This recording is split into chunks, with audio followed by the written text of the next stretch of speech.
Ok. Alors, chère Amandine, les échecs, le découragement, la perte d'élan, est-ce que le corps a quelque chose à nous dire? Voilà, c'est un peu le sujet qu'on avait envie d'aborder aujourd'hui pour toutes les personnes qui nous regarderont en replay aussi, et puis celles qui peut-être vont nous rejoindre. L'idée, c'était qu'on voulait être un petit peu au niveau, enfin, se rapprocher le plus possible de la Saint-Valentin. Et puis justement, avec tout ce contexte anxiogène qui est là et que ben, même si on veut pas, ben, il nous impacte, et bien pouvoir aussi remettre un peu de sens dans tout ça et puis se donner un petit peu d'amour. Voilà, moi je suis très cucul la praline, donc la Saint-Valentin, même si c'est commercial, ben, j'adore. Je partage. Je partage. Et du coup, ben, puisqu'on parle d'émotions et de médecine traditionnelle chinoise, comment tu te sens toi là aujourd'hui? Au moment où on se parle. Alors, c'est une bonne T'arrives avec question quoi? parce que à chaque fois que je traverse ou qu'une émotion me traverse, ça va être plus juste dans ce sens-là, j'ai tendance à me dire mais comment j'analyserais ça avec la médecine traditionnelle chinoise ou même médecine traditionnelle japonaise d'ailleurs. Et donc à chaque fois je me dis bon comme tout est rattaché, les émotions sont rattachées à chaque organe et viscère. Je me dis bon alors qui c'est qui ne va pas bien? Est-ce que c'est le foie? Est-ce que c'est les poumons? Est-ce que c'est le cœur? Effectivement. Et moi, aujourd'hui, je me suis réveillée un peu avec quelque chose, un semblant de tristesse. Hein. Donc, ça veut dire que ça me parle au niveau de ma poitrine, de mes poumons. Donc, qu'est-ce que je peux faire pour ça?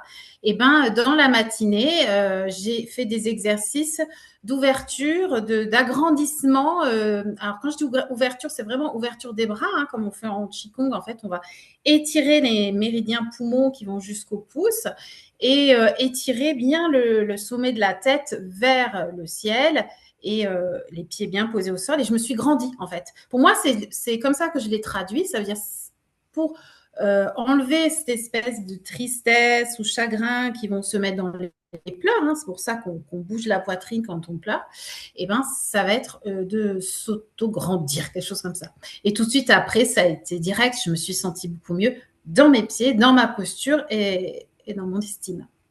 Voilà, Hmm. pour répondre à ta Mhm. question. Et toi?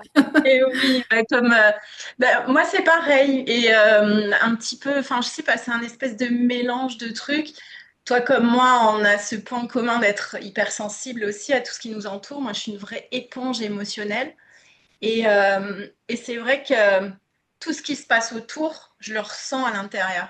Et pour faire un peu le lien avec ce qu'on se disait, moi pendant des années, je savais pas en fait à l'intérieur ce qui se passait. Je savais juste qu'il y avait un chamboulement, qu'il y avait un truc une espèce de tsunami à l'intérieur, qui m'effrayait en fait. Et du coup, ben, comme toi maintenant, j'ai des techniques pour m'auto-réguler. Mais ça a été tout un chemin et c'est pas anodin si aujourd'hui ben, on est là pour faire ce live. Et on s'est rencontrés aussi et j'ai fait la découverte de la médecine traditionnelle chinoise grâce à toi parce que moi, dans un moment de ma vie, voilà, j'ai eu besoin d'aller chercher autre chose parce que j'avais une envie de guérison par rapport à ma spondylarthrite et que voilà, ça a croisé ma route. Comme les émotions aussi ont croisé ma route, comme plein d'autres choses, plein de techniques auxquelles je me suis formée. Mais le but pour moi, c'est vraiment, et c'est ça l'intérêt de ce live, c'est de voir ce lien qu'il y a entre l'extérieur qui peut nous impacter, les actualités, une relation, enfin, tout ce qui se passe à l'extérieur de nous, comment ça nous impacte à l'intérieur, comme tu disais, ça vient toucher toi tes poumons et tout ça. Moi, mes techniques, ça a longtemps été le sport, mais maintenant, c'est d'écouter, c'est faire ce scan-là corporel. Comme toi, tu dis, ça se passe où dans mon corps? Ça prend quoi comme place? Ça me fait vivre quoi? Enfin, c'est...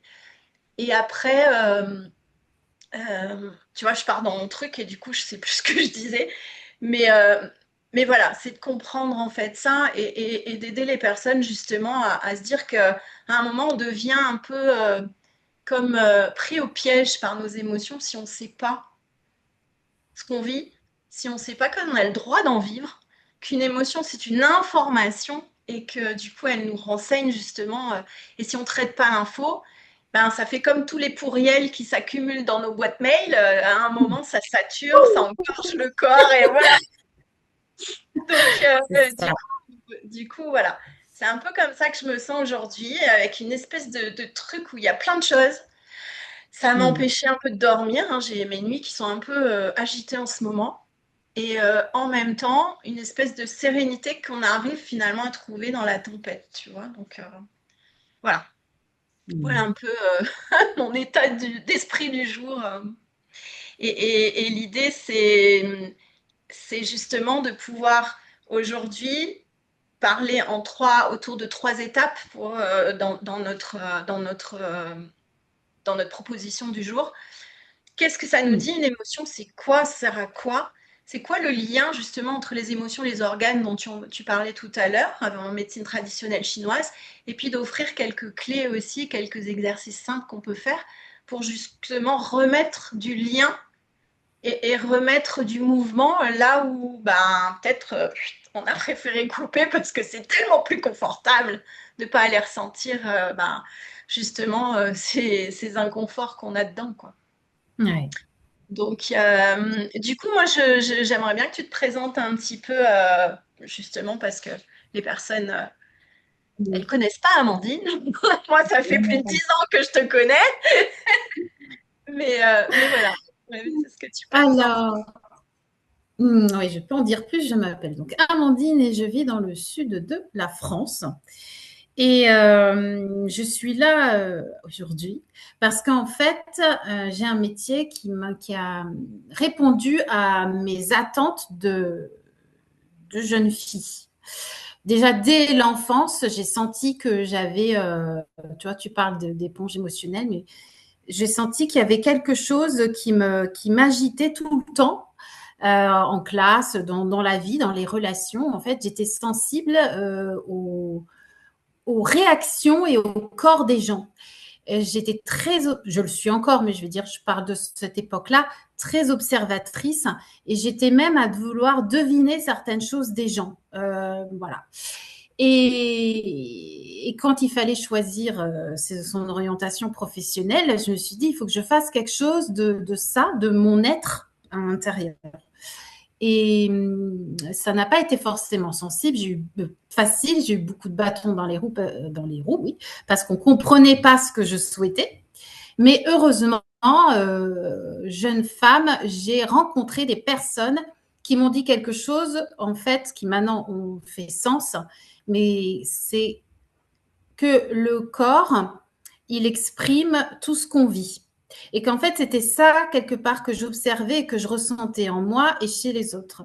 Et ça, je ne le savais pas du tout, parce que de toute façon, autour de moi, on ne le savait pas, que la vie a un impact sur notre corps, c'est-à-dire notre corps musculaire surtout. Et que notre corps musculaire va avoir un impact aussi sur notre mental. Et dans notre mental, il y a nos émotions. Et de là, ça a été une révélation. Et c'est comme ça que j'ai pu trouver mon chemin professionnel, qui était même plus qu'un chemin professionnel. Là, effectivement, c'est un chemin aussi personnel. Et je me suis orientée vers cette médecine chinoise traditionnelle et japonaise, appliquée à une méthode qui s'appelle le shiatsu, une méthode de toucher, où là, j'ai pu vraiment euh, mettre mes ressentis au service de mon métier. Puisque le shiatsu, c'est vraiment des pressions qui vont être avec les mains ou avec les pouces le long de ces lignes énergétiques où il y a les points d'acupuncture. Donc, on a vraiment un travail très intéressant. Et j'ai rajouté à ça la grâce, parce que j'aimais vraiment, et j'aime toujours, hein, vraiment cette espèce de grâce qu'a l'être humain. Il n'y a pas que l'être humain qui est gracieux d'ailleurs, par la gymnastique chinoise énergétique appelée Qigong. Voilà, donc je pratique, ce sont les socles de ma pratique. J'intègre aussi les huiles essentielles parce que je trouve que ce sont des plantes, mais que ça envoie un message très rapide au cerveau et ça permet du coup de transformer la chimie et d'être aidé dans la journée face à nos émotions, à nos humeurs, à la complexité qu'on a par rapport au monde qui nous entoure. Mhm. Voilà ce que je peux dire de moi. C'est un beau parcours. Et puis, moi, je serais curieuse de savoir justement, pour les personnes qui nous écoutent, justement, qu'elles nous partagent en commentaire. Est-ce que c'est quelque chose que vous connaissez, la médecine traditionnelle chinoise? Est-ce que vous en avez pratiqué? Est-ce que le Qigong, tu vois, moi, le Qigong, je l'ai découvert au travers d'un CD. Et je vois ce que ça a pu me faire, moi, pour regagner en mobilité sur mon propre corps. Mais en fait, voilà, enfin, ça m'intéresserait de savoir aussi ce que les personnes, elles Ouais. vivent aussi actuellement. Qu'est-ce que ça vous fait vivre, en fait, toute cette actualité ambiante? Comment le corps y réagit? Ça, c'est notre premier point. Et avant de commencer justement par rapport à cet axe émotion, estime de soi, et puis du coup d'arriver vers le corps, euh, moi, je ne me suis pas présentée, donc je le fais rapidement. Oui. Moi, ça fait 17 ans que je suis coach. Ça fait 28 ans que j'évolue dans le domaine de la santé. Je m'intéresse en particulier à la santé intégrative. Pourquoi? Pourquoi la santé intégrative? Parce que je viens de l'industrie pharmaceutique, donc j'ai connu les Mm. médicaments. De l'industrie pharmaceutique, j'en garde un souvenir extraordinaire parce que c'était mon rêve de gosse de contribuer à la santé du plus grand nombre. Sauf qu'à un moment de ma vie, ça a impacté ma propre santé parce que j'étais dans de la performance et de la haute performance. Et du coup, ben, quand on ne connaît pas ce qu'on vit, quand on ne fait pas le lien avec nos émotions, à un moment, le corps, il dit stop. Quand nous, notre mental, on parlait tout à l'heure du mental, ben moi, mon mental, ben, il me disait continue en fait. Mon corps, il était en réaction, mais moi, je ne savais pas écouter. Et je ne savais pas ce que je vivais. Et du coup, voilà. Et la santé intégrative, maintenant, ça m'intéresse dans le sens où c'est mettre le meilleur de la médecine traditionnelle qu'on connaît, la médecine conventionnelle, et puis toutes les autres techniques. Et moi, j'ai cette curiosité-là parce que je voulais pas rester dans la maladie parce que ce vécu-là m'a complètement enfermée, hein, puisque moi, j'ai une maladie chronique, justement, et qui m'a fait quitter mon emploi, que j'adorais, pour me reconvertir dans l'accompagnement. D'abord à accompagner les gens à rebondir après une maladie chronique, mais en fait pour m'intéresser aussi maintenant à l'art de prendre soin de soi, parce que si le médecin il donne un médicament ou autre, il va soigner, n'importe qui soigne, mais c'est aussi une décision de chacun de vouloir vraiment trouver son processus de guérison. En tout cas, moi, c'est mon parcours de vie. Et c'était vraiment viscéral de me dire, j'ai pas envie d'une vie de souffrance. La douleur, je connais, mais je suis pas obligée de me la traîner comme ça. Et c'est tout ce chemin qui fait que du coup, ben, la maladie, elle m'a impactée au niveau de mon estime de moi parce que je me disais, putain, j'étais multitâche, d'un coup, j'arrive plus rien à faire, je comprends plus rien à ce que je vis, ce que je ressens. Bref, j'étais une plaie ambulante. Et il a fallu que je fasse tout ce travail-là. Et ça m'a amené au leadership transformationnel, comprendre ce que je vivais, quelles sont mes blessures, aller à la racine. Et puis après, de là, je suis sortie avec Carole, t'es une intense. Ah ouais, mais comment je régule du coup? Parce que moi, des rages intenses, des tristesses intenses, des machins intenses, c'est épuisant. Donc du coup, et en fait, voilà. Et c'est vraiment ce cheminement-là que j'aimerais du coup qu'on propose aujourd'hui. De commencer par voilà, moi il a fallu pour moi l'émotion c'est un langage, mais quand on le connaît pas, Mm. ben voilà, Des crises de nerfs ou autre. Mm. Ou de la faiblesse même, pour certains. c'est ça, c'est ça. Mm. Et puis en plus quand tu parles d'émotion, quand tu es dans des milieux de performance ou tu as des milieux comme la santé ou autre, tu parles pas d'émotion. Mais pourtant, tu es tout le temps en lien avec et on le ressent. Moi, j'étais en salle d'attente, j'entendais tout le temps les patients dire ah, le médecin, il m'écoute pas, ici, là. Et en même temps, moi qui écoutais aussi les médecins, ils me disaient, mais 40 personnes tous les jours qui se vont pas bien, c'est pas humain. Et du coup, Mm. c'est ce lien-là. Et en fait, ce qui m'intéresse justement, c'est de voir comment notre environnement, que ce soit relationnel, la météo, le machin, enfin, moi je suis sensible à la météo aussi.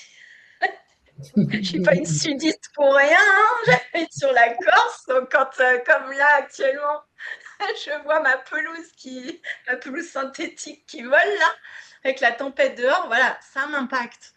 Et du coup, c'est notre environnement, comme tu l'évoquais, et c'est ça aussi dans la santé intégrative, c'est ça, de prendre en compte que notre environnement, il a un impact sur nous. Mais nous aussi, ça va dans les deux sens, mais Ça va dans les deux sens. Hmm. on prend jamais Et conscience de comment on l'absorbe en fait. Et du coup, on a eu un truc fourre-tout là qui s'appelle le stress. On vit du stress. exactement. Ouais. Mhm. Et en fait, le stress, c'est justement, c'est un peu fourre-tout dans le sens où le stress, ça évoque une pression entre un déséquilibre plutôt qu'une pression. Déséquilibre entre bah, qu'est-ce que je crois que j'ai comme ressources pour faire face et de l'autre côté, qu'est-ce qu'il y a comme contrainte. Et bien souvent, ce qui nous fout en stress, c'est qu'on essaye de mettre notre énergie à changer quelque chose où on n'a pas la main. Ouais. Du coup, Si encore on pense à quelque chose de bien pour faire un changement. oui, Hein, parce que quand je reprends mon histoire personnelle, j'ai commencé à avoir des douleurs de ventre au collège. Et quand on a fait un examen, on m'a dit c'était le stress. Et on m'a laissé comme ça. Voilà. Donc après, je ne sais pas combien de médecins ou autres parlent de stress, mais c'est vrai qu'on en fait quoi? oui, c'est On ça. fait quoi d'un diagnostic un peu fourre-tout, comme tu dis? Bon, eh ben C'est ça. là, il y a vraiment beaucoup de choses à dire. Oui, et puis tu vois, ça fait écho pour moi où mais moi j'ai eu 8 ans d'errance avant qu'on pose un diagnostic de Mm. spondylarthrite. 8 ans d'errance, mais quand je me rappelle gamine, j'avais les genoux en patate tout le temps, j'avais les orteils, enfin j'avais les doigts en, tu sais, c'était des saucisses quoi, c'était rouge, j'avais mal. J'ai fait de la kiné depuis je sais pas quel âge, tu vois, quand j'étais jeune, mais on n'a jamais posé un diagnostic. Vraiment de. Et en fait, le problème du stress, c'est que si on le laisse comme ça, et qu'on décortique pas ce qu'il y a dedans, qu'est-ce qu'on met dans ce truc fourre-tout, et qu'on le laisse s'installer, ben, ça fait une inflammation chronique Mm. à bas niveau qui fait le Exactement. lit de maladies chroniques après. Et moi, ça a été ça. Au début, c'était des douleurs juste. Mais du coup, donc oui, je fais de la kiné, machin, mais ça n'a pas suffi. Et en fait, ben, ce que je savais pas, c'est justement, j'étais dans des environnements qui étaient stressants pour moi. J'étais en profonde insécurité, mais, Ah, mais en fait, je savais pas. Pour moi, ben, je pensais que c'était la normalité, en fait. Donc, qu'est-ce qu'on fait? On s'adapte. Et puis, on a tous et toutes grandi on ne sait pas faire avec les émotions. C'est pas, on a toutes grandi, les filles, bah, il faut qu'on soit sage, il faut qu'on soit tranquille. Les garçons, bon, alors nous, la colère, ça te mm. parle? Nous, on n'a pas le droit d'être en colère, eux, ils n'ont pas le droit de pleurer. Voilà. Exactement. Chacun Exactement. son fardeau. Ouais. Ouais. Exactement. Et du coup, ben, c'est ce qui fait que ça pop-up vers 40, 50 ans, parce qu'à un moment, on a besoin d'être soi. Et on ne peut pas être soi si on ne peut pas exprimer toute notre palette émotionnelle. Et vraiment, le truc, c'est que l'émotion, c'est un messager qui va nous dire que ce qu'on vit, l'environnement, les relations, que ce soit le travail, les relations amicales des fois, enfin ce qu'on peut vivre, ben, ça a un impact sur nous. Et après, il y a un processus. L'émotion, il y a un processus émotionnel. Il y a une situation avec un déclencheur, il y a un truc qui nous déclenche, qui fait que derrière, notre attention, elle va être focalisée sur un truc. Je connais pas, c'est quoi ce machin là? On va faire une évaluation. C'est un souvenir, ça me rappelle quelque chose, j'ai déjà vécu ou pas du tout. C'est plaisant, c'est déplaisant, qu'est-ce qui se passe? Et c'est ça qui amène à une manifestation qu'on appelle l'émotion. Mm. Et l'émotion, en fait, il y a 5 choses qui la composent. Une émotion, elle arrive avec un certain comportement, elle te pousse à agir. Je te prends un exemple, bah, la colère, elle, bah, tu vas le sentir, quoi. T'es en... tu vas, je parle toujours de la colère, de la tristesse et aussi la rage parce que c'est les émotions quand on s'est déconnecté de soi. C'est souvent les émotions qui ressortent, en tout cas des médecins que j'écoute actuellement, c'est le constat qui disent, et puis moi c'est ce que j'ai pu observer aussi en accompagnement, c'est ces émotions-là qu'on a fortement bloquées et qui demandent à sortir en fait. Parce qu'une émotion, elle n'est pas censée durer, elle doit sortir. Ex movere, elle sort par le mouvement normalement. Mais encore faut-il que... Et en fait, donc, elle arrive avec un certain comportement, une manière de penser. Tu vois, quand tu es anxieux, ben, tu vas ruminer, ruminer, ruminer, tu vas anticiper tu sais, le futur avec tous les scénarios catastrophes, alors qu'en fait, tu n'en sais rien, mais le mental, là, il va partir. Elle se manifeste aussi physiologiquement. Elle a une certaine température, c'est chaud, c'est froid, le rythme cardiaque, est-ce qu'il est ou respiratoire, la localisation dans le corps, tu vois, tu as certaines émotions, justement, tu parlais du ventre, bah Mhm. ouais, ça se passe Je dans vais le en ventre, parler. il n'y a pas que la Mhm. peur, tu vois, qui se passe là, quoi. Et puis après, il y a aussi toute l'expression faciale, la gestuelle, la posture, le ton de la voix, et puis il y a comment tu en parles. Tu vois, moi, tout à l'heure, par exemple, je t'ai parlé d'un tsunami émotionnel. Donc, de suite, tu vois que c'est des grosses vagues, c'est un gros machin qui me submergeait à une époque. Maintenant, je pourrais te parler de petites vaguelettes, mais pas il y a quelques... Voilà, mais tout ça pour dire que c'est un processus. L'émotion, elle a ces 5 caractéristiques-là. Elle arrive avec une certaine manière de penser, de se comporter, avec une certaine physiologie aussi à l'intérieur. Euh, une expression aussi Mhm. extérieure et puis j'en oublie. Ah oui, puis un certain vocabulaire. Mais elle a Mhm. toujours une fonction, une utilité. Et quelle que soit l'émotion, c'est vrai qu'on a tendance, on veut tous ressentir la joie, la sérénité, le machin, et on veut pas ressentir les autres. Et c'est une erreur. Exactement. Et c'est une erreur parce que même une émotion positive, tu vois, moi par exemple, euh, moi j'adore la joie, l'émotion de la joie. Mais quand j'étais déconnectée de moi, j'étais capable de t'annoncer une grosse, un truc terrible, mais en rigolant. C'est dissonant. Mais je savais pas ce que je vivais. Et moi, je me Mhm. disais, tu vois, je vais t'annoncer un truc et je me rappelle que ça choquait les gens en face. Mais Mhm. en fait, je savais pas ce que je vivais. Mais moi, j'étais certaine que je vivais de la joie. Non, je cachais tout ça, tu vois. Mhm. Et en fait, c'est tout ça aussi qui doit nous alerter, tu vois, sur le fait que l'environnement, il t'impacte.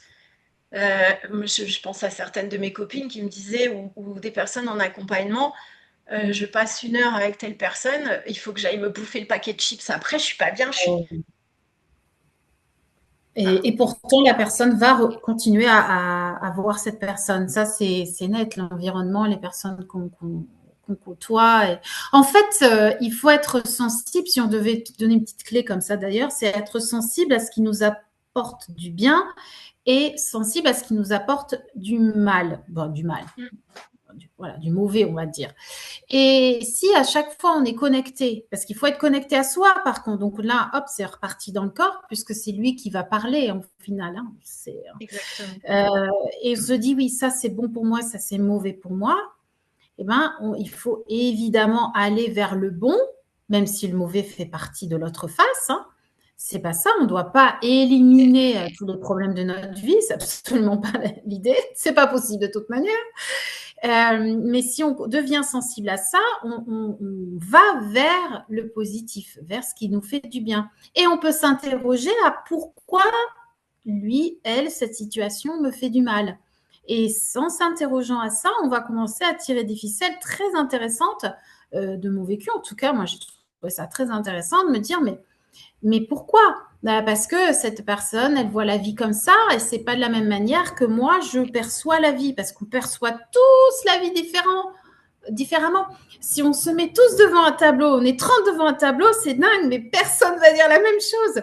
Et ça, c'est parce que on analyse ce qu'on voit avec, hein, comme tu disais, nos émotions. Et nos émotions, elles se sont construites sur notre passé. Donc, en fait, on fait que remettre notre passé et on se dit, le bleu, ça me fait penser à ça. Si j'ai pas connu la Côte d'Azur, je vais pas parler de bleu d'Azur. En fait, il y a toute notre histoire. Donc, ça, c'est très intéressant de s'arrêter et de se dire, pourquoi c'est bien, ça me va bien, pourquoi ça me va mal et qu'est-ce que ça raconte de moi. Tout à fait. Tout à fait, parce que en fait, ça peut nous rendre prisonniers, tu vois. Ça nous fait voir, comme tu dis, avec un prisme par rapport à un certain vécu qu'on a pu avoir et qui fait qu'après, ben, on reste là-dessus et ça nous enferme. Et l'idée, c'est de réouvrir.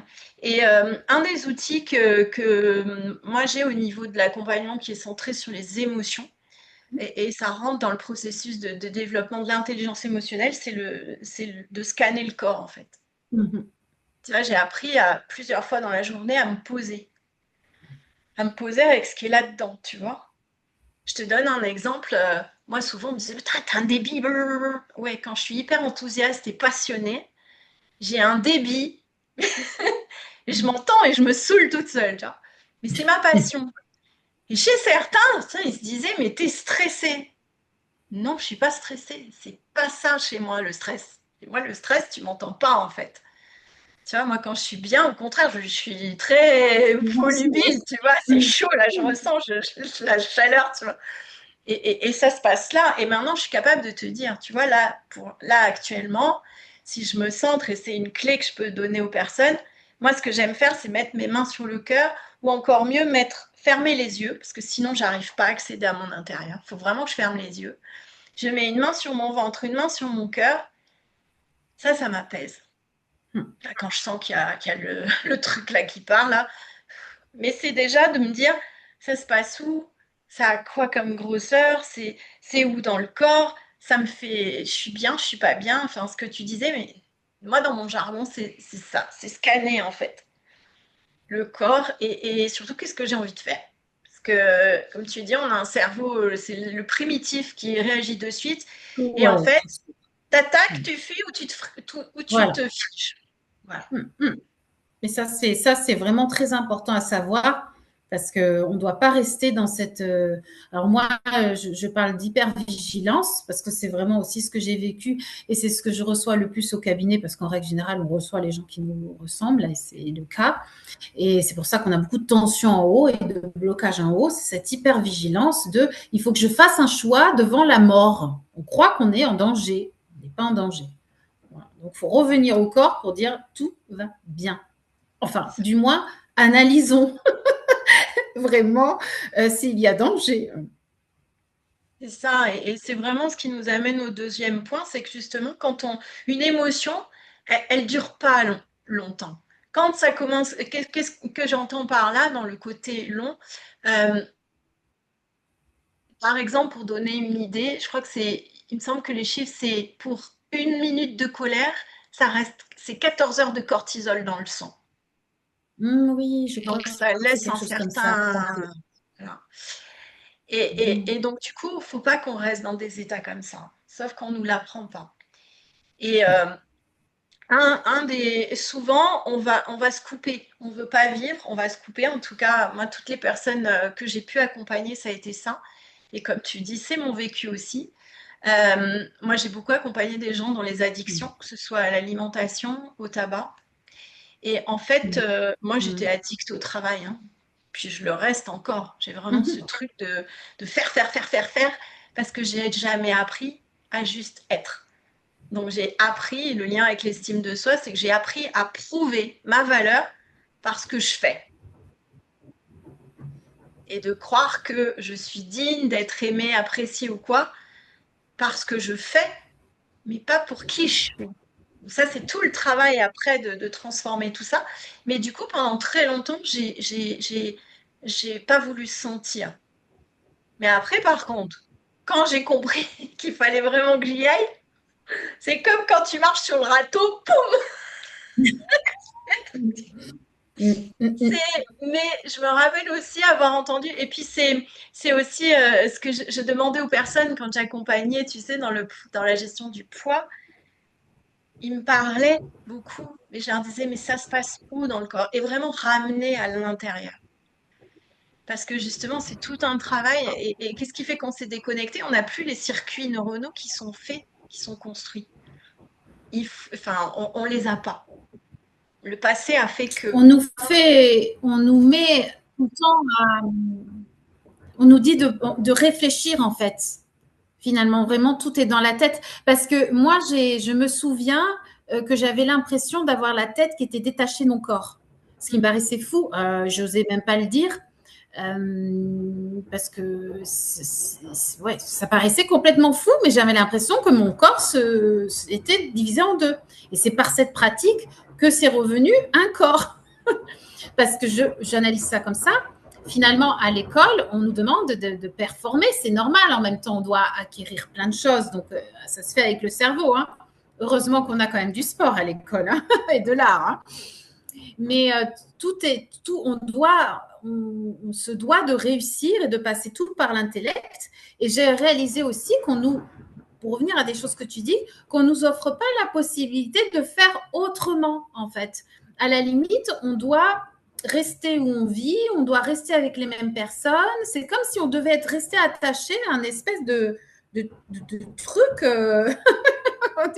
de liane, là, où on se dit, mais si c'est une copine, je ne vais pas arrêter de la voir. Pourtant, c'est elle qui me fatigue et qui me fait manger mon paquet de chips. Oui, mais bon, c'est une copine. Et il y a quelque chose un peu de particulier qu'on nous demande, un peu, alors qu'il faudrait juste se dire, mais qu'est-ce que je veux? À l'école, on devrait nous faire interroger qu'est-ce que je veux. D'ailleurs, moi qui ai des adolescents, je suis un peu partie dans la même boucle ordinaire de alors, tu as bien travaillé, est-ce que tu as fait un contrôle, est-ce que tu as des notes? Mais en fait, il ne faut pas que j'oublie de demander est-ce qu'aujourd'hui tu as aidé quelqu'un? Est-ce qu'aujourd'hui tu as un problème, on est venu te voir? Enfin, d'essayer d'ouvrir à autre chose que bah, la réussite qui va nous monter ou nous descendre. Hein. Tout dépend aussi des personnalités, hein, bien sûr. Oui, c'est ça. Et puis c'est vraiment, tu vois, je rebondis sur deux choses que tu as dit. Enfin, ça m'évoque deux choses en tout cas. D'un côté, le fait qu'à un moment à un moment donné, on a besoin de se détacher d'une manière. Et la deuxième notion, c'est de ce conditionnement qu'on a eu. Ouais. Tu vois, on a vraiment besoin parce que ce qui rend souffrant, c'est justement si on reste attaché à cette manière de voir les choses-là qu'on nous a conditionné à avoir, tout le système est comme ça. Même notre système de santé, c'est comme ça. On a une vision de la maladie. Moi, par exemple, maladie chronique, on m'a dit tu rentres là-dedans, tu n'en sors plus. Mm. Non, moi j'ai une maladie, je veux guérir, point barre. Donc je me suis mis à aller chercher autre chose, à aller voir les parcours de guérison de gens qui sont dans des phases 4 en cancer. Et ça existe, les guérisons miraculeuses et tout. Et ce qui ressort, c'est que, tu vois, la santé, c'est pareil. On nous parle de la santé, euh, on a le corps physique, comme tu disais, on a le mental, les émotions. On oublie la sphère sociale et relationnelle qui vient nourrir. Ça fait Et puis, partie de la médecine chinoise, hein, la sphère sociale. Hein, on en parle dans la médecine. C'est pas. Ouais, c'est tout à ça. fait. C'est ça, et il y a la notion spirituelle. Parce que qu'est-ce qui ressort de Mm. toutes ces guérisons miraculeuses? C'est qu'à un moment, on sort de notre petit nombril et on se raccroche à quelque chose qui est plus grand que soi. Mm. Et ça va être cuculapraline, mais ça va très bien avec la Saint-Valentin. Et moi, je sais que c'est quelque chose qui m'anime depuis toute petite. Je suis une hyper amoureuse de la vie. Mm. Et la vie, ben, elle vit justement, elle bouge, elle reste pas cantonnée. Mais c'est sûr que ben, quand tu bouges, ben, faut accepter qu'il y a des gens qui veulent pas te voir changer, qui veulent pas te voir grandir, comme tu disais, qui veulent pas l'expansion. Et ben, ça part. Et c'est douloureux. Mais soit tu restes accroché à ta souffrance et ça maintient petit et tout, soit tu veux expandre. Et ça, c'est vraiment une question de choix de vie, tu vois. Enfin, pour moi, c'est vraiment. Et il y a cette dimension de spirituel. Et c'est pour ça que moi, j'aime la médecine traditionnelle chinoise parce que pour moi, elle rentre dans la santé intégrative. La santé intégrative, c'est prendre la personne dans sa globalité. Et c'est pas juste son corps, son mental, etc. C'est dans quel environnement elle vit, où est-ce qu'elle pourrait être mieux pour. mais qu'est-ce qui fait qu'on reste attaché à un environnement qui nous rend pas bien? Ça, Hmm. c'est encore autre chose. Mais oui, il y a ce côté de plus grand que soi, tu vois, et c'est ça que j'aime dans. On parle beaucoup de remettre l'humain au centre, mais on n'est même pas intégré dans nos vies, parce que si on est coupé de nos émotions, ben comment tu veux qu'on ait une vie intégrée, un humain au centre, donc voilà, enfin, tu vois, et du coup, c'est vraiment ce lien avec cette déconnexion du corps là dont on parlait, et du coup, bah, toi qui peux l'observer justement, c'est une nuque tendue. Enfin, même quand je suis arrivée et quand on a commencé à se connaître, mon corps il était complètement rigidifié. Et tu Hmm. vois, maintenant, je le vois, maintenant, je suis sortie de ce processus-là. J'ai plus besoin de kiné, j'ai tout stoppé et je m'estime guérie. J'ai plus de douleur. Mais, Hmm. mais, mais on s'est connus enfin, voilà, en consultation, mais même dans les patients que tu vois, entre Hmm. tout ce corps qui parle, enfin voilà, je te laisse la main parce que C'est c'est- c'est- c'est- c'est pour ça que je suis heureuse d'être dans ce métier. C'est moi, mes œillères, elles se sont ouvertes quand on a parlé de médecine chinoise et japonaise au cours de shiatsu, puisque j'ai fait les deux ensemble. Et c'est vrai que, en fait, ce qui m'a frappé, c'est de me rendre compte, comme tu disais, le nombril, on n'est pas nous, on est un tout. Et la médecine chinoise, elle nous met dans les éléments de la nature. Mais je trouve ça déjà fou. C'est-à-dire que dans notre corps, quand on analyse avec la médecine chinoise ou le yin-yang, on va piocher avec des choses de la nature. Il y a toute une roue, bon, je ne veux pas rentrer dedans, il y a toute une roue. Et quand on parle d'organes, on va aussi parler de saison, on va aussi parler de saveur, donc ça va dans l'alimentation, ça va dans les émotions, ça va dans tellement de choses qu'on se dit, ah, mais alors, mais c'est incroyable, je suis plus que moi, qu'un corps, quoi. Et donc, quand on vient me voir et j'observe déjà la façon de parler, la façon de bouger, mais les mots qu'on utilise et les mots MAUX qu'on a, et après, je touche pour vérifier, hein, évidemment, il y a les deux, hein. Et c'est un sort de petit monde qui s'ouvre dans ma tête parce que je mets la personne vraiment au milieu d'un monde d'énergie, de nature. On n'a pas vraiment le mot en français, donc je peux pas, je suis pas trop, je n'arrive pas. Mais quand on s'intéresse à ça, parce que je peux inviter toute personne qui nous écoute, ne serait-ce qu'à acheter un livre et à s'intéresser à ça, parce que rien que la lecture, ça fait du bien. La lecture nous ramène en disant, mais alors, il y a des solutions, je suis plus qu'un être humain, un peu au-dessus des animaux, parce qu'on nous met au-dessus des animaux et de la nature. Je ne sais pas pourquoi, on ne devrait pas. Et ça fait du bien parce que d'un coup, on devient vivant. Ouais, je dirais ça, on devient vivant. Et ce vivant, ben, ça revient à cette joie que tu as, que aussi, j'ai aussi, mais c'est waouh, il y a quelque chose d'extraordinaire. C'est expliqué. Mais c'est de ça que je me sers quand je touche les gens. Je, j'ai cette foi en moi qu'on peut,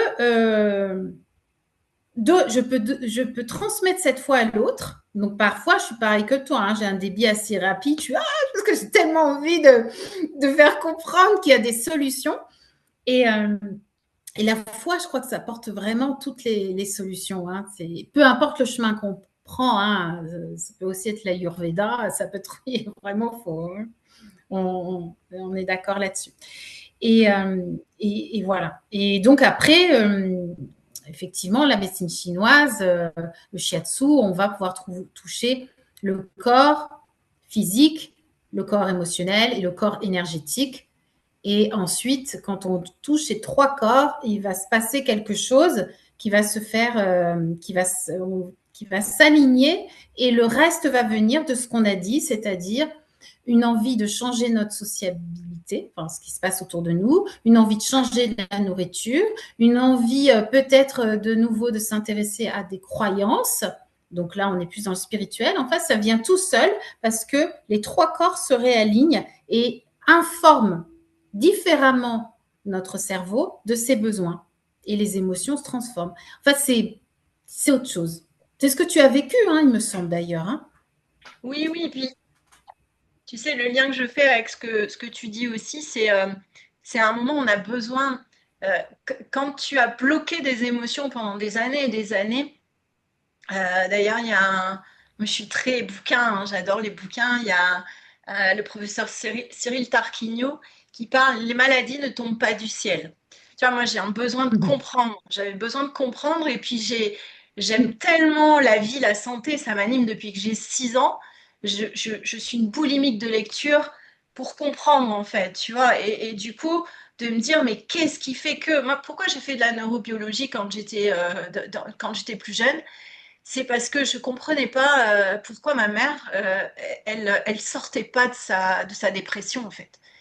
Et j'ai fait de la neurobio et j'étais vraiment, je m'intéressais à ça parce que je me disais mais c'est juste une hormone. Donc j'ai atterri dans le médicament parce que justement je me disais waouh, le médicament, je peux changer la vie. Mais en fait, il aide, mais il va pas forcément transformer. On a besoin de plein de choses. Et si on veut vraiment se sortir de là, ben, à un moment, on a besoin d'aller voir d'autres manières de faire. Moi, je me suis intéressée à des gens qui... Enfin, je veux dire, si tu veux changer, si tu veux évoluer, il faut aller vers des gens qui ont déjà réussi ce que toi, tu veux atteindre. Parce que si tu restes Exactement. qu'avec des gens qui tournent en boucle, ben, ils vont te faire Voilà. tourner en boucle, tu C'est vois. pour ça que tu finis par manger ton paquet de chips après avoir écouté quelqu'un, parce que C'est ça. ça ne t'amène pas à ta solution. Hmm. C'est ça, et puis tu vois, je vois, j'ai un profond respect pour toutes les équipes soignantes et tout ça, mais moi, de ce que j'ai pu observer, et tout ça, les gens, ils reviennent, et puis ils reviennent, ils refont toujours la même chose, et puis en fait, tu tournes comme la roue du hamster. Mais à quel moment on sort de là, en fait? Les Alors maladies, oui, c'est pas une fin en soi, tu vois, c'est pas, mais il faut se connecter à ce qui se passe dedans. voilà, c'est comme ça qu'on sort de la roue du hamster, effectivement, c'est de revenir à son corps, à la respiration, au hara, donc au ventre, puisque dans le ventre, bah, il y a ce fameux cerveau émotionnel, puisque les organes, de toute façon, quand on réfléchit, c'est eux qui répondent, qui disent le plus. Hein. On ne se fait Mhm, pas des maladies pour rien, donc c'est dans les organes. Et mhm. le hara est vraiment le centre du corps, le ventre doit être dans ce que j'ai appris et que je fais tous les jours et je me rends compte que c'est vrai, doit être calme, libre, disposé à. Et de là, il y a plein de choses positives qui arrivent. La respiration fait partie des clés. Oui, Et quand tu poses tes mains, comme tu expliquais, en fait, hop, tu arrives à toucher le calme, le nerf vague, hein, on en parle assez souvent d'ailleurs, qui va régulariser tout. Et hop, quand le calme y revient, quand tu ramènes, parce qu'on parle en médecine chinoise de l'énergie qui s'en va vers l'extérieur, ça va pas? On va la ramener à l'intérieur pour nous. On n'a pas à la donner aux autres, à l'éparpiller, à la jeter. On la ramène à nous, on la ramène au centre parce que le hara, c'est vraiment notre socle énergétique très important à l'avant que nous laissons échapper pour vivre et à l'arrière aussi au niveau des reins. Et donc voilà, on revient ici. On peut et s'exercer, tu peux hein, me respirer rappeler comme ça. où c'est justement le hara? Parce que tu vois, je sais pas si les personnes qui nous écoutent, elles savent. Parce que ça. Alors, on peut le ramener à l'abdomen, mais plus vers le nombril. Ok. Quand on pose les mains, par exemple, là, on peut le faire. On va mettre en tant que femme la main droite au niveau du nombril, la main gauche par-dessus. Mais on va mettre un tout petit peu en dessous. On recouvre pas forcément complètement le nombril, juste un petit peu en dessous. Mais l'idée, c'est pas la superficie du nombril, en fait. C'est pas ça. Il faut aller à l'intérieur. C'est surtout là. Mm, À mm. l'intérieur, on peut essayer là. Hein, si on pose nos mains sur le ventre, au niveau du nombril, qu'on ferme les yeux, parce que c'est vrai, comme tu le dis, c'est comme ça qu'on peut s'échapper hein, avec un sens en moins, celui de la vue, et qu'on pose les mains.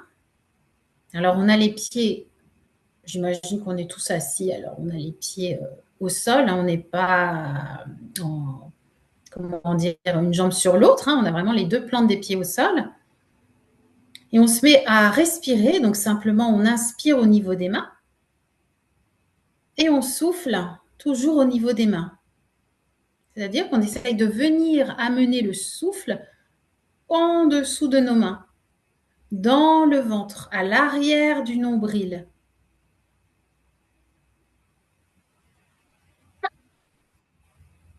Et ce Tu vois, qu'on moi, peut rajouter, ça parce que fait. parfois c'est difficile de se connecter, si on a besoin d'une image, parce qu'aujourd'hui en plus c'est le thème de l'estime de soi, de la confiance et de l'amour, eh ben, on peut rajouter une sphère, si on est bon en tout cas dans l'imagination, une sphère dorée.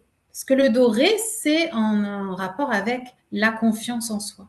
Et cette sphère, elle est à l'intérieur de notre abdomen. Et à l'inspiration, elle prend de l'espace. Elle va toucher les parois abdominales. Et à l'expiration, hop, elle rétrécit, mais elle est toujours là. Elle est dorée, elle est brillante, elle est vraiment étincelante. Elle inspire, elle prend de l'espace dans l'abdomen. Elle prend tellement d'espace qu'elle va même toucher les côtés, les côtes. Et elle expire, elle se dégonfle.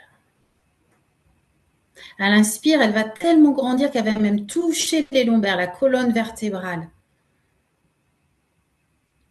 Et elle expire, elle se dégonfle.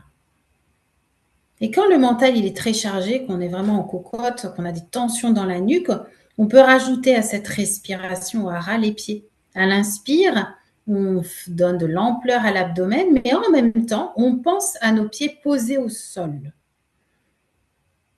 Et à l'expire, on laisse juste revenir. On va le faire encore 2 fois. À l'inspire, la boule grossit. On ressent les pieds posés au sol. Et à l'expire, on dégonfle. Une dernière fois en silence.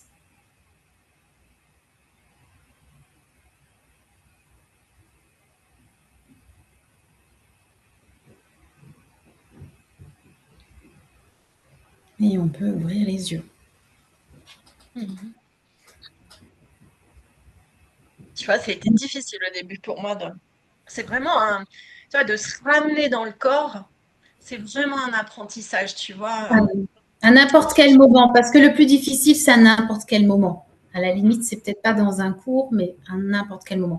Et il faut s'entraîner. Ça, c'est pour revenir à ce que tu avais expliqué dans il me semble, 5 points de l'émotion. Oui. C'est, comme tu le disais, ce sont nos émotions qu'on connaît qui reviennent. Donc, si on veut changer, il faut expliquer à notre cerveau et à notre corps qu'il existe autre chose. Et pour ça, il faut s'entraîner. Donc, Ça. comme on s'entraîne à faire des abdos, il faut s'entraîner au calme. Voilà, donc comme on a fait aujourd'hui. Donc, il faut aller dans des cours qui nous proposent ça. Donc, la relaxation, la méditation, la sophrologie, le qigong, évidemment. Ça, bon, bah, moi, c'est mon dada, donc c'est lui que je mets en premier. Parce qu'on va être debout, on va s'enraciner, on va respirer, on va bouger. D'ailleurs, c'est un petit comme une méditation en mouvement, c'est bien pour les gens qui ne veulent pas rester assis. Et donc, il faut apprendre, il faut nous apprendre aussi à vivre ce que c'est que d'être en paix. Parce que sinon, comment on fait? Si on ne débranche pas, comment on sait débrancher? Et tu vois, il y a deux choses qui me viennent en t'écoutant. C'est la première chose, c'est que pour changer et pour aller dans des cours, il faut passer par de la souffrance. Il n'y a que la souffrance qui nous amène C'est malheureux, hein, mais on a beau savoir comprendre les choses et tout ça, si c'est pas suffisamment souffrant, on va pas enclencher le changement.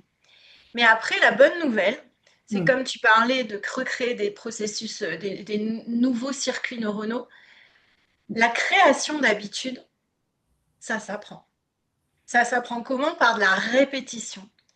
Et si on veut l'inscrire dans la durée, parce que ça, c'est, tu vois, moi, dans les accompagnements que je fais, j'aide les gens aussi à recréer des habitudes de pratique d'activité physique. Hmm. Et je pars toujours du plaisir. Parce que qu'est-ce qui fait que ça va tenir dans la durée? On trouve du temps pour ce qu'on aime. Donc, c'est pas la peine d'essayer de se mettre comme les bonnes résolutions de janvier, je vais à la salle de gym, alors qu'en fait, la personne, elle est prise de liberté.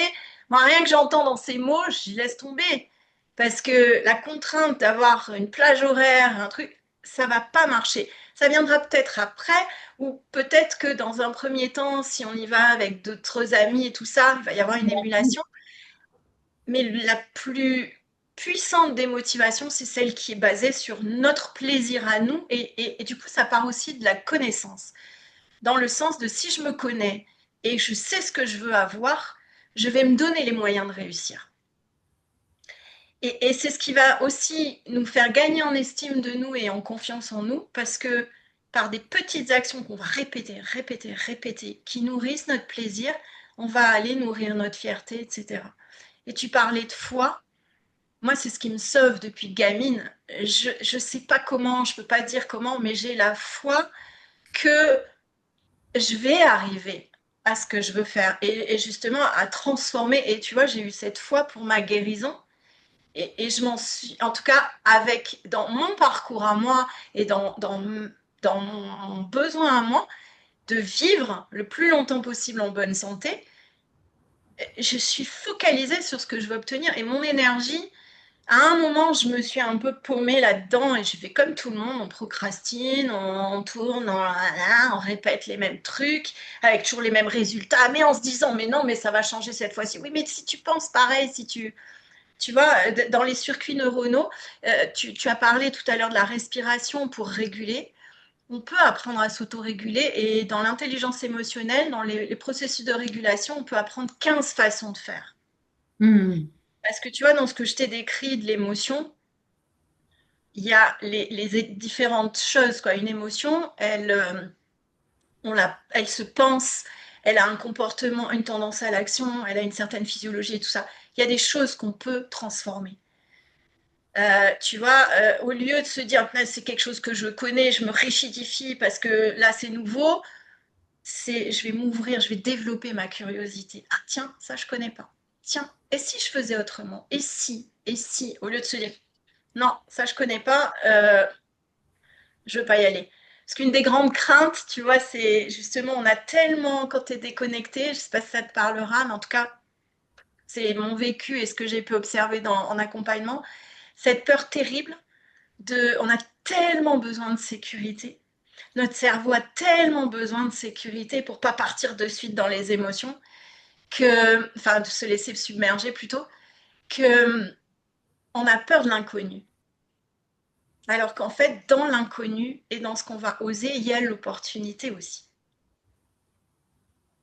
L'opportunité, elle peut être aussi dans si je changeais de regard sur ma souffrance. Si au lieu de me dire, j'ai un problème et tout, je tourne en boucle et puis machin, et puis c'est les autres, si je reviens à ce que je ressens et de me dire, ok, là je ressens ça, ça me met vachement inconfortable, ça me rappelle tout ça. Moi je veux ça. Comment je peux le voir autrement? Comment je peux, tu vois? Et ça participe de tout ça. L'activité physique, il y a plein d'études qui montrent maintenant, enfin là j'écoutais, tu vois, entre les chercheurs psychosociaux sur la contagion émotionnelle, comment on sort de ça, comment il y a des études de cas sur des personnes qui ont vécu des trucs hallucinants et ils s'en sortent. Donc, c'est possible de transformer ça et de créer d'autres circuits. Tu vois, et puis, voilà, je me parle toute ma bibliothèque, tu sais, jamais. Mais c'est des bouquins qui m'ont. Tu vois, pareil, un médecin, là, le docteur Bessel van der Kolk, qui parle de ce corps qui n'oublie rien, mais où en fait, on a toute une plasticité neuronale qui fait qu'on peut apprendre, et notamment par le sport. Hmm. Et en fait, tu vois, pour faire le lien avec tout ce qu'on disait et pour arriver à notre, un peu enfin, revenir à, il y a tu parlais du mouvement, le qigong, tout ce que tu fais, toi, dans le toucher. Il y a justement tout ce travail sur le corps par le toucher, parce que quand tu te déconnectes, euh, il faut réapprendre aussi à se toucher, l'autocompassion aussi. Et puis, il y a le côté, a priori, il y a plein d'études qui montreraient que la danse, et notamment le tango, aurait aussi un Ouais, impact pas c'est possible vrai. parce que ton cerveau se Ouais, régule sur l'autre ouais, ouais. et tu vois, tu te Et être à synchronises. l'écoute de soi et de l'autre pour suivre la danse et avoir confiance en l'autre, puisque surtout Exactement. quand on est une femme, on se fait guider, c'est extra. Là, on arrive dans un lâcher prise et dans une écoute particulière de soi. Bah, c'est ouais, C'est ça. tout à Et fait. puis tu vois, les danses country aussi, où tu as, moi j'adore les États-Unis et la danse country, tu as des lignes comme ça de personnes tu transformes ce qui va pas par le lien. Mais regarde tous les gens qui Hmm. dansent. Tu as déjà vu des gens qui dansent qui font la gueule? Non, c'est En clair. général, tu vas plutôt bien au bout d'un moment. Oui, Allez, oui, oui. Et je trouve ça génial. Et tu vois, moi, ado, je faisais que danser comme une tarée dans ma chambre. Je mettais la Ouais. musique à fond et tout. Mais Et si tu regardes, il y a beaucoup d'ados qui font ça, hein. C'est vraiment quelque chose de primaire aussi, de lâcher les choses par le mouvement. c'est C'est ça. important. Et pour revenir sur ce que tu parlais de toi, d'avoir des idées, mais aussi de procrastiner, un peu toutes ces choses-là, ça c'est rangé, et que tu as la foi, c'est rangé dans le foie justement en énergétique. Et ça c'est rigolo parce que c'est un rapport avec l'estime de soi. Et si on s'interroge sur leur façon de dire, mais alors qu'est-ce que je fais quand j'ai ça? Eh ben, il faut partir dans le souffle parce qu'il faut aider le poumon. Après, il y a son copain le gros intestin avec. C'est pour ça qu'on peut avoir des troubles digestifs. Et moi, c'est comme ça que j'ai eu. Pour remonter nos valeurs, pour remonter notre estime de soi, il faut que notre souffle et notre ouverture à l'autre et à soi soit meilleure pour aller toucher cette énergie du foie. C'est rigolo parce que tu as trouvé finalement que c'était ça qui t'aidait. Et c'est pour Mhm. ça qu'on parle beaucoup de la respiration quand même, beaucoup de la posture. Et après, le mouvement, qu'est-ce qu'il va faire? Eh ben, il va passer en médecine chinoise, en fait, il va passer par l'eau. Et en fait, il ne faut pas qu'on stagne, il ne faut pas qu'on fige. Et donc, le mouvement, ça va faire le contraire, ça va bouger. Et ça va rassurer. Donc, ce côté de peur qu'on a, qui est irrationnel au possible, mais on ne le sait pas, on ne s'en rend pas compte, on fait que le vivre et on met du mouvement dedans.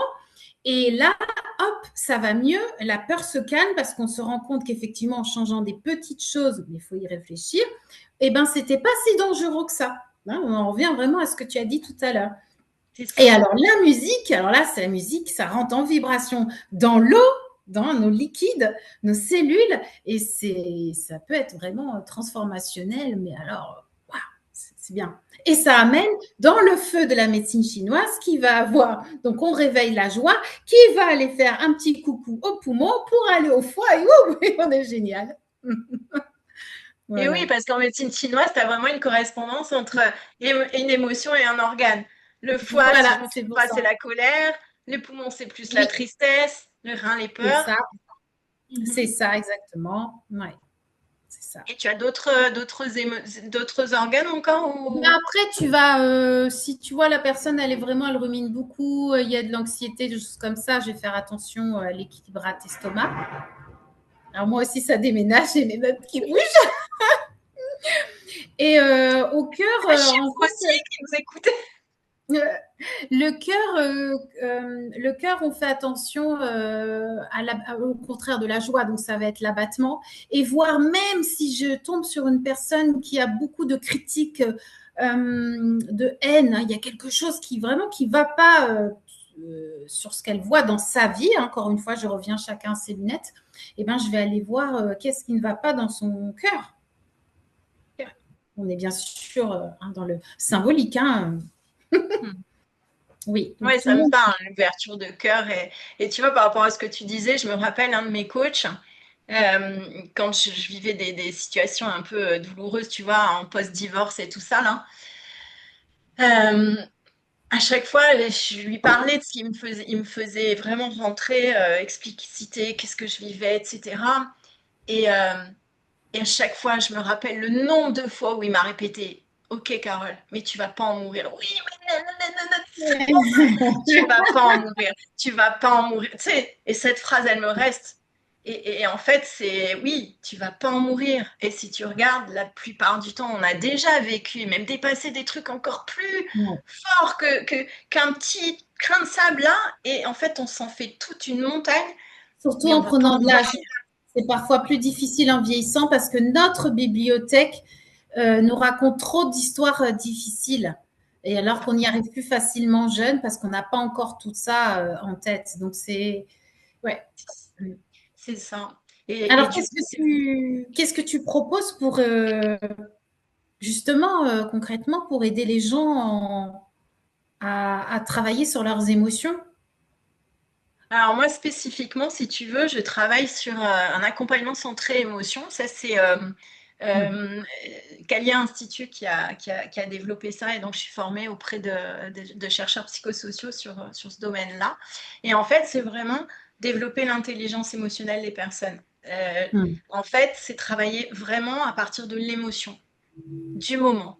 Il y a quelque chose dans une relation ou autre. Tu vois, je te parle pratico-pratique. Là, la semaine prochaine et la semaine d'après, on fait 2 ateliers qu'on a appelés Cash and Flow avec mon amie Ludivine, qui, elle est coach en pouvoir d'achat. Typiquement, on va travailler là sur la peur du manque, la peur de l'insécurité financière.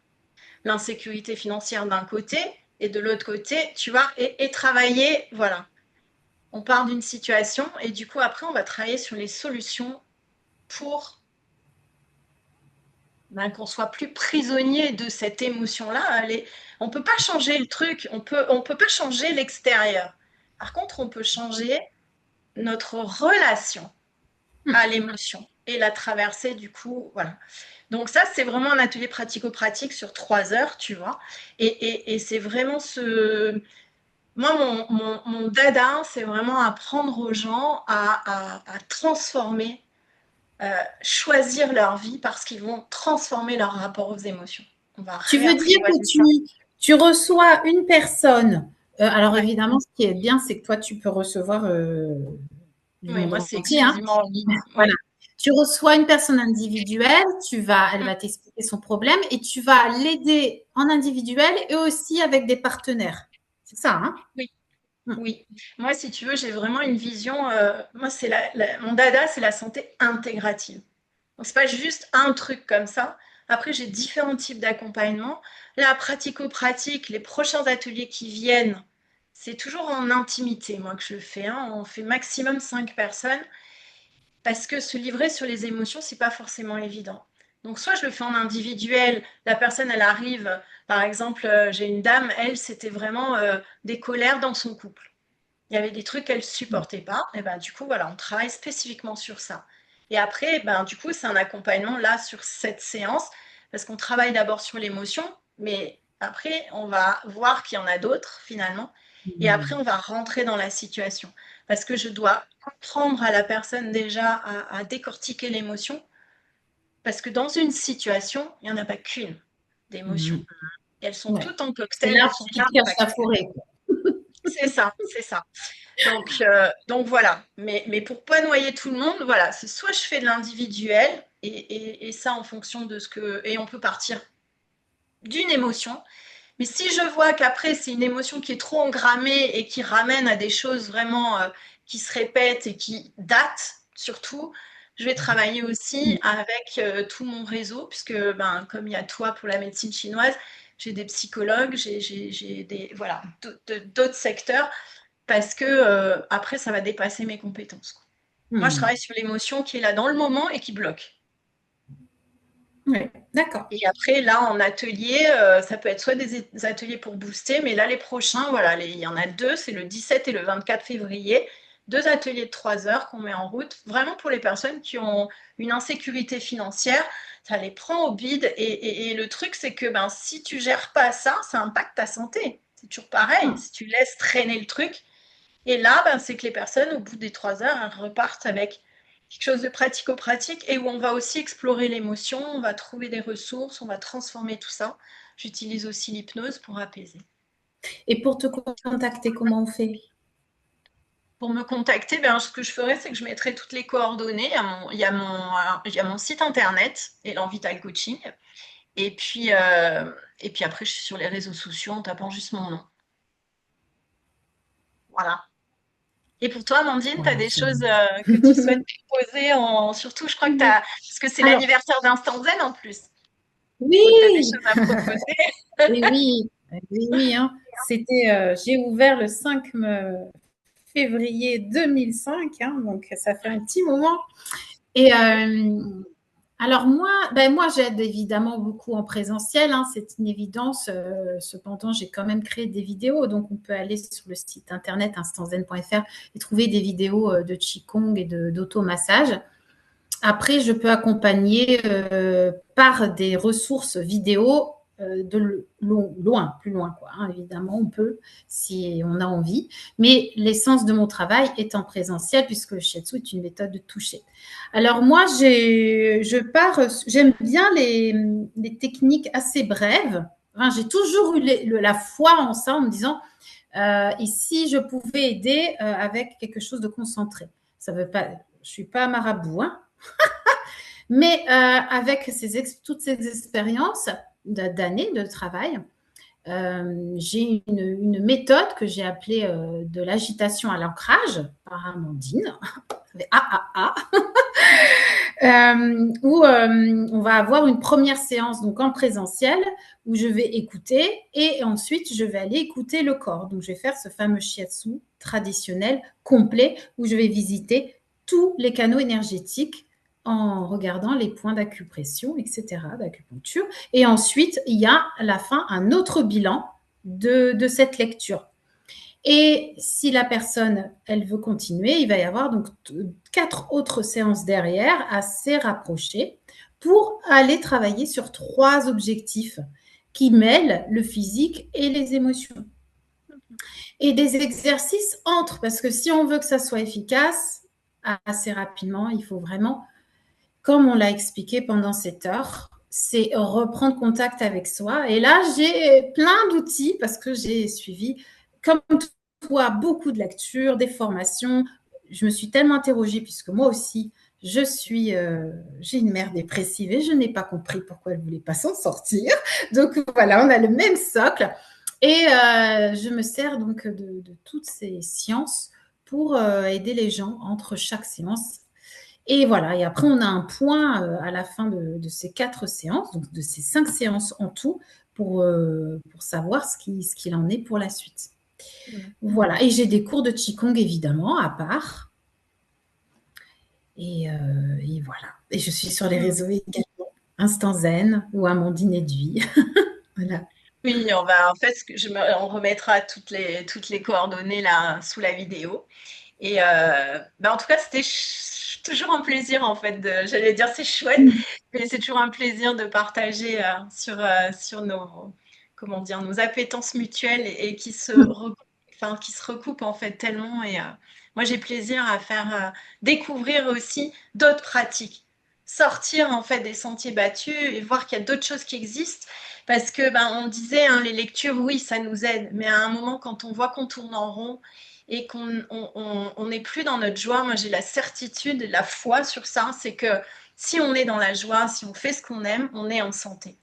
Et on la perd quand on n'est pas aligné avec ce qui est sain et bon pour nous. Donc, à un moment, c'est aussi faire ce choix-là de choisir quelle est la vie qu'on a envie de vivre et de se donner les moyens, en fait, de réaliser cette vie-là.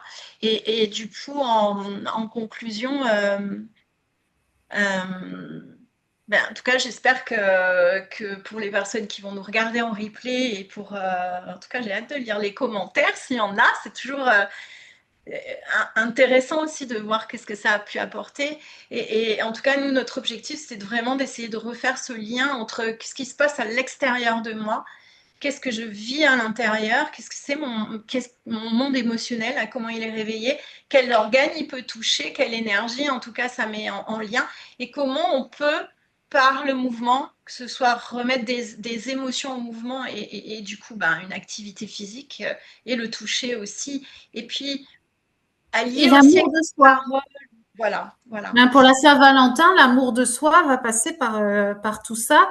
Et savoir se toucher, c'est aussi se toucher dans les deux sens, physiquement et se toucher Oui, dans le non visible, quoi. oui, Et s'aimer. Et s'aimer pour mieux aimer. c'est ça. Parce que ça, c'est Et quelque chose, hein, quand on a en plus grandi avec une mère dépressive, je pense que c'est quelque chose d'intéressant. Ouais. oui, et puis c'est aussi apprendre à se relaisser toucher par soi. Et qu'est-ce qui nous le permet? C'est de comprendre ce qu'on vit, nos émotions. Donc c'est en fait aller avoir la curiosité de se dire, bah ouais, c'était comme ça, et puis ils n'ont pas les clés, mais nous on les a, on n'est pas obligé de rester là-dedans, et au contraire, on peut changer la donne. Si, comme tu dis, on revient à soi et on a assez d'amour pour soi. En tout cas, c'est ce qu'on vous souhaite pour cette Saint-Valentin, que ça commence déjà par vous, pour après, comme tu disais tout à l'heure, j'aime bien ce geste d'expandre à l'extérieur, que ce soit couple, famille, relations, amis, pro, perso, enfin, tout, parce qu'on a cet impact aussi dans l'autre sens, quoi. Eh ben, merci Amandine, et puis merci à tout le monde, tous Merci à vous, ceux qui merci à tous. par avance les commentaires. Et Et si vous aimez, likez et puis abonnez-vous hein, pour en c'est avoir ça, encore plus. tout à fait, tout à fait. Je mettrai ta chaîne aussi, comme ça, il y aura toutes les infos. Merci. Oui. Bel Au revoir après-midi à à tous. tous. Au revoir. Bon Saint-Valentin. Oui, c'est vrai, tu as raison.